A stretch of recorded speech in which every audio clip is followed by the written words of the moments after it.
I'm Jenny Taft here with Skip Bayless and Shannon Sharp. Good morning. Hope you guys had a nice weekend. Yeah. Lots to talk about. Sometimes the best bets you make are the ones you don't make. On Friday, I offered you your Lakers plus 10 points at Nets, and you had no faith. Ye of little faith. I didn't want it. You said, I got no hope. I got no shot. You backed down and gave up. I was going to hand you 5 cases of Diet Mountain Dew right across the table, and you said no. I want it all back at one time when the Nets play the Lakers in the finals. I want all the Dew I owe you. Well, we're not going to have that bet because it's going to be Clippers Nets in the final. Whole Whole different discussion before we go there. Okay, so Shannon didn't win any bets, but he did get that win for the Lakers. Let's talk about it. With no LeBron or AD, the short-handed Lakers blew out the Nets 126-101 on Saturday night. Just over 2 minutes into the third quarter, Dennis Schroder and Kyrie Irving got into a verbal argument that resulted in both players being ejected. A career first for both. And yesterday morning, apparently in reference to their exchange, Kyrie tweeted, quote, "The N-word is a derogatory racial slur. It will never be a term of endearment, reclaimed, flipped, never forget. It's foul and true history. Throw that N-word out the window right alongside all those other racist words used to describe my people. We are not slaves or ends." So, Shannon, are you surprised by the stance Kyrie took here? Maybe he's having an enlightenment. Maybe, Skip, he's having an awakening. But there are times that Kyrie has actually used the word. So Kyrie would have more legs to stand on if he had never, ever uttered that word. He has. He has uttered that word. Absolutely, okay. He's uttered that word. Now, has he done so publicly, or no? It's basically like in a game, in competition. You know, that's when he gets uttered. Okay. Skip, to give you a little backdrop, in the history of time, there've always been groups of people that use words that, if used outside of that group of people or community, would be derogatory, would be a slur. The blacks, we use the N-word. Gay and lesbian, they use words to describe each other, talk to one another, that was someone outside of that community were to say that. Women do it a lot. Outside of that community, okay, you can't say that. Okay, I get it. I'm not here to police how people should talk to one another in their groups. Kyrie, if you look at it, Skip, Schroder only said that after Kyrie started to press him. Called a foul.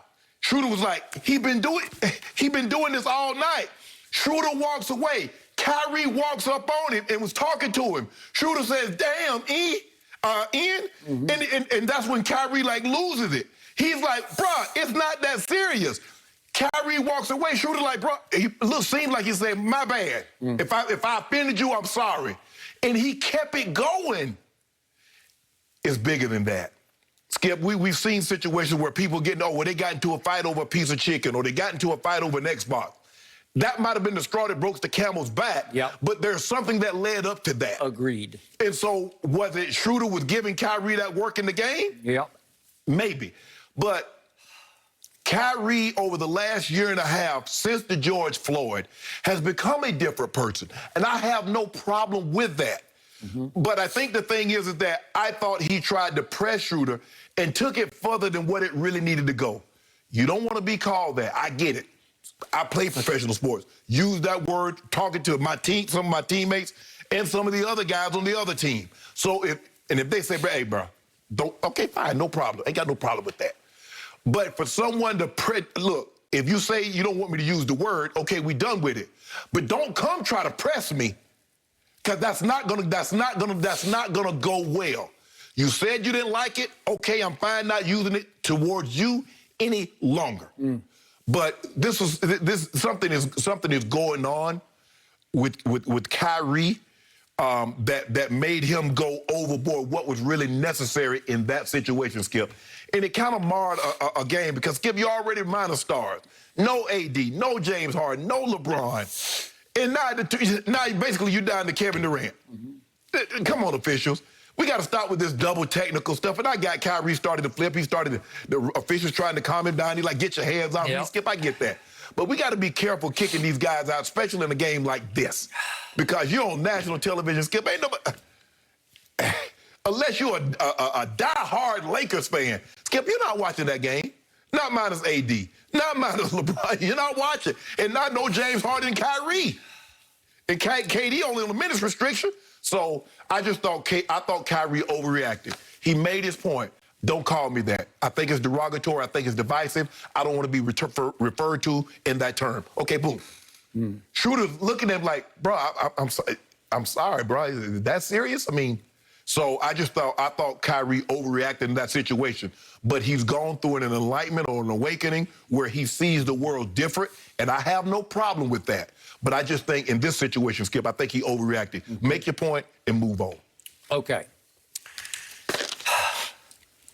I have discussed this concept on TV for many years on this show and the other show that I used to do at ESPN. I'm going to start from the start.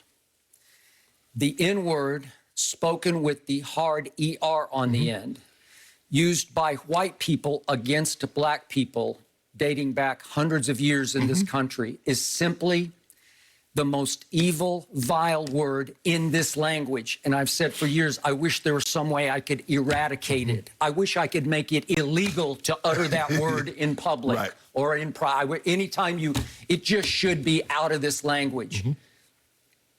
I get goosebumps even talking about it.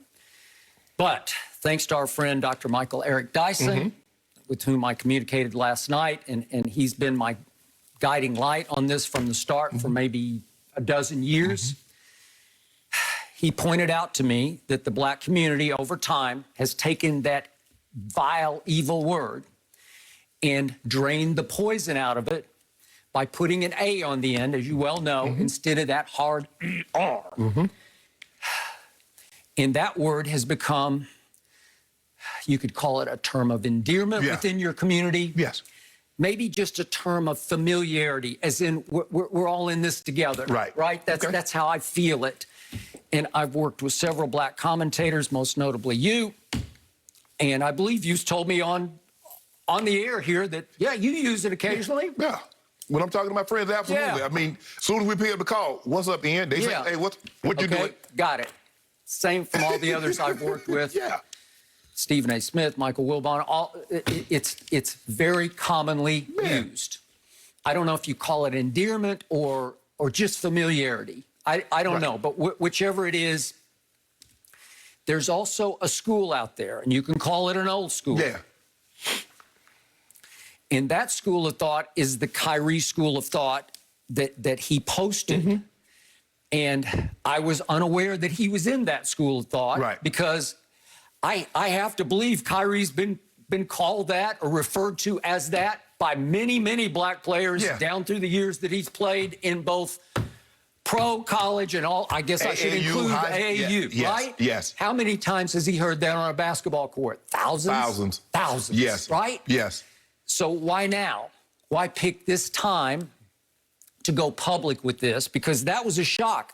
I could have missed one, but it's the first current athlete that I'm aware of who went public with his disdain for the use of that word from black to black players. Because I couldn't understand, Skip. I tweeted, why did Kyrie get so upset? I didn't know why he got upset. They called a foul on him. Schroder said, like, he's been fouling me, and he kept... So I didn't understand why. And then as it started to slowly trickle out, and yesterday you could read Schroder's lip, what he said, and Kyrie like, don't call me that. And Schroder like, okay, even as Kyrie's walking away, Schroder's looking at it like, okay. That's serious? So that old school group, that old school of thought, for me, dates back to my friend John Wooten. You know John? Yes. For years and years, he was the head of the Fritz Pollard Alliance, oversaw the Rooney Rule for the National Football League. He just recently retired from that position. Yes. But John is 84 years of age and dates back to the Jim Brown years in Cleveland, and he blocked for Jim Brown, was an all-pro guard for the old Cleveland Browns. Correct. And was a driving force behind the Ali Summit that we've referred to so many times, in which all the star power of the black players gathered in Cleveland, 67. Remember? It was Kareem, it was Jim Brown, who am I forgetting? It was just a cavalcade of black stars. Yes, it was. Yep. To support Muhammad Ali in his draft stance. Correct. So I've spoken to John for years about this, and he is as old school as you can get. He said, I don't care what you did to that word. It's still that word. Right. That word was the reason that so many black people were hanged back in the day, as you know.